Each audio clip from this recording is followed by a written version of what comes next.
To Kill a Mockingbird, a story that gives a lot of insight into what things were like almost 100 years ago.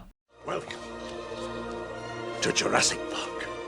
And I think the central theme is fighting for what's right. Now, my first example is happening when the county's on fire. Everything's just on fire. Everything's burning. It's also important to note that it's like really cold, it's winter, and it's like the coldest it's ever been there. Well, this sucks. So after they finish watching everything burn and go back to their house, Scout realizes she has a blanket on her, and she doesn't actually know where it's from. I'm forced by the rubric to read a quote, so this is breaking the vibes, but I kinda have to. You're right, we'd better keep this and the blanket to ourselves. Someday, maybe, Scout can thank him for covering her up. Thank who? I asked. Boo Radley. You were so busy looking at the fire you didn't know it. Now you're probably wondering how this contributes to my theme at all, so let me explain. Boo Radley is painted as a pretty bad person in this story by the community, so he's basically just been holed up in his man cave for years, if not decades at this point, with no outside contact. He's probably never walked outside, so basically if you think about a Reddit moderator, that's basically Boo Radley. So for him, this is actually kind of dangerous because, number one, man cave air and outside air are probably different, so maybe the air will go and kill him. And also, if someone from the community notices him outside, they're like, "Oh, it's him, bad person, we have to go and kill him or something." Something even worse that might happen is what Arthur Radley might do to Boo, which is his father. Here's a quote. Nobody knew what form of intimidation Mr. Radley employed to keep Boo out of sight, but Jem figured that Mr. Radley kept him chained to the bed most of the time. This implies that Mr. Radley is kind of a bad person. Wrong picture. Must have used the wrong badpeople.png right there. There we go.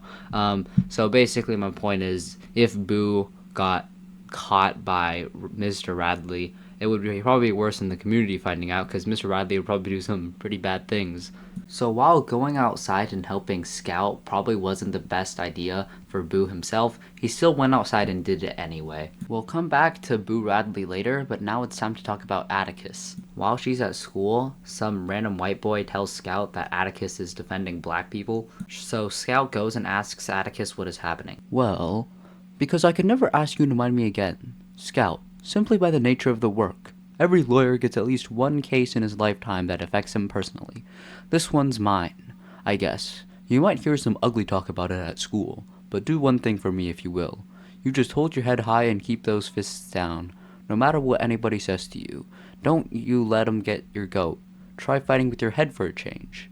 It's a good one, even if it does resist learning. In the months leading up to the trial, the horde of small white people and big white people express their disapproval of Atticus's actions, but Atticus still decides to keep going. However, a day before the trial, Atticus gets word that there will be a mob outside of the prison, likely trying to kill Tom Robinson. Despite all the dangers, Atticus decides to go outside the prison to try and stop the mob. You know what we want. Get aside from the door, Mr. Finch. You can turn around and go home again, Walter. Hectate's around here somewhere. The hell he is. Heck's bunch is so deep in the woods they won't get out here till morning. Indeed? Why so? Call them off on a snipe hunt. Didn't you think of that, Mr. Finch? Thought about it, but didn't believe it. Well then, that changes things, doesn't it?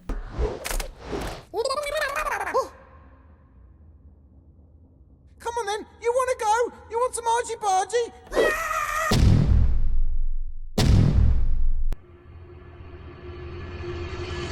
Hi, Atticus. Scout, what are you doing here? I'm here to save you. Scout, I'm a central character. The trial hasn't happened yet. I literally can't die. I'm the main character, so literally everything has to revolve around me. This sucks. The next day is the trial, and probably all the white people are thinking Atticus is an absolute buffoon for trying to defend Tom, but he shows undeniable evidence that Tom did no crime. So the jury goes to make a decision, and it probably went something like this. Alright guys, so literally everybody knows that he didn't do it, so he's not guilty, right? I mean, it's obvious, but counterpoint, he's black. Well, yeah, I mean, he's right. Guilty! What? You guys are bums. After the trial, Bob Ewell, who is the person who actually did the bad things, goes up to Atticus. Atticus Finch, I'm gonna get you. Hawk to, tobacco. Wait, Bob, how do you have tobacco? What do you mean? I just have it. Bob, you have no money. You're literally the poorest person here. How do you get tobacco? You're unemployed, Bob. Where do you think all the welfare money goes, Atticus? Oh, so you're just a drug addict. See, that's why you're doing such bad things. This all makes sense now. But even after all that, Atticus still plans an appeal, even though he knows that Bob Ewell might do some bad things. Well, that didn't actually end up happening.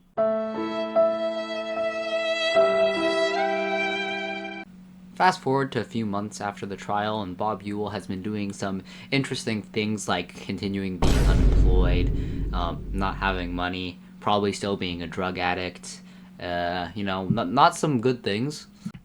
And Scout and Jem are on their way home from this play, but while they're walking home, Jem notices the sound cues because he's got good headphones, and he's like, someone's following us. And turns out that's Bob.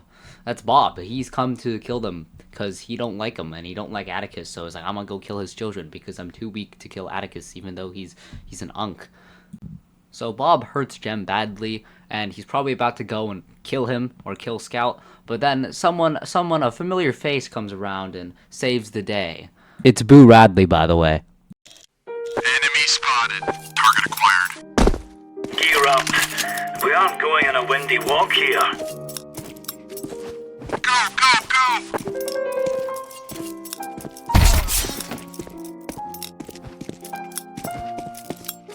I probably don't need to explain why this is pretty dangerous, all the reasons I said earlier, and also, you're killing someone, so that adds a little bit there.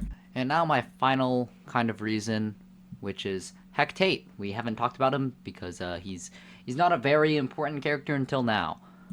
Since he's the county sheriff, Atticus gets him over, and at first they think Jem maybe killed him, but Heck's like, nah, no, he didn't kill him. He's like, who did it? Then it's Boo Radley, because he's standing ominously in the corner, and Scout tells them.